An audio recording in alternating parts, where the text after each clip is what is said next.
So you're a sole trader, you've made some profits, and now you want to use them. How do you pay yourself a wage? How do you access this money? Let me explain today all things when it comes to paying yourself as a sole trader. The good news is it is actually quite basic, and that all comes down to how a sole trader actually pays tax. Now, I have done a video on this that's much more detailed, but I want to talk about the basics because it's really important to understand these because they're heavily linked to how you actually pay yourself. So at a basic level, it's income less expenses is going to equal your profits. Those profits are then taxed in your personal tax return at your marginal tax rate. So if you're being taxed on your profits, how do you access this money? Well, the good news is you can access this money however you want, and that is because you are being taxed on your profits. So what you use personally doesn't actually impact what tax you pay. So for example, if you made $50,000 for the year and you left the $50,000 in your business account, you're still going to be taxed on the $50,000, even though you haven't withdrawn or used any of it personally. The same is going to be true if you withdrew all $50,000 of that into your personal account and spend it all. You're still going to pay the same amount of tax because you're getting taxed on the $50,000. And that is why the withdrawal doesn't matter, and therefore you can do it however best suits you. You could spend the money directly from your business account. I would highly recommend you don't do that because it's going to make your record keeping much more complex. You could transfer it all to a personal account in one lump sum and spend it from there. You could transfer it each week on even amounts. You could transfer different amounts each week. You can withdraw it all and spend it all in cash. You can spend it however you want, transfer it however you want, because you're going to be taxed on your profits. Now, before I get into talking about paying yourself a wage, I'm going to plug this YouTube channel because I really want to get to 10,000 subscribers. We're getting so close. We're almost at 9,500.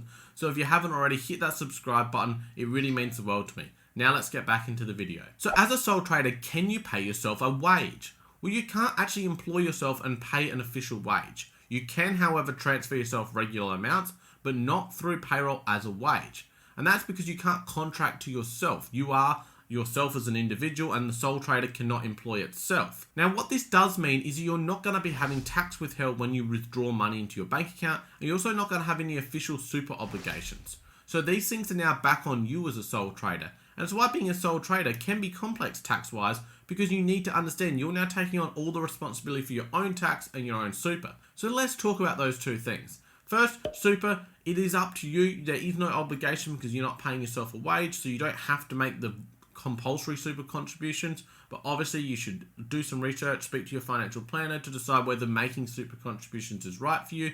I have got a full video on how the tax on super contributions works, so go ahead and check that one out so you can understand how that could impact your tax position. Now, when it comes to taxes, because you're not paying a wage, you're not having that compulsory pay-as-you-go withholding happening each pay run like you would if you were employed by someone else.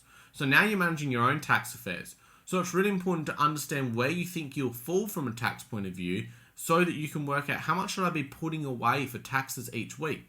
Now, that is a whole nother topic, so I'm not going to dive too deep into it, but you need to understand if you're making profit and you're over the tax-free threshold, you are going to owe tax, and because it's not being withheld each week, you're going to likely get a tax bill at the end of the year. Now, this does lead into pay-as-you-go installments, so as a sole trader, you may end up on the pay-as-you-go system through the ATO. So if you've made profit in one year and you owe tax, they're likely going to put you on pay-as-you-go installments for the next year. At a real basic level, if you owe $4,000 in tax in year one, in year two, they're going to want $1,000 each quarter from you approximately, so that you've paid $4,000 by the end of the year. If everything stayed the same, you made the same amount of profit, then ideally you would have paid the right amount of tax, so therefore you won't have that large tax bill at the end of the year.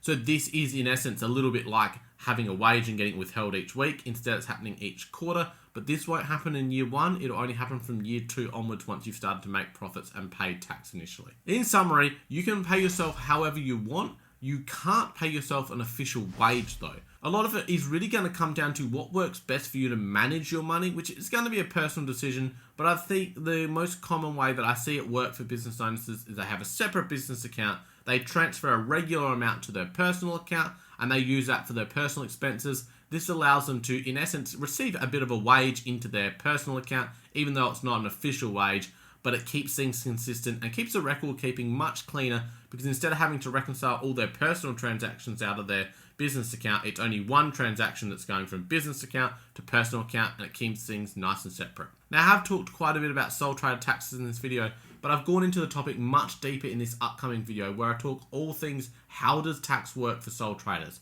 I'd love to see you over there.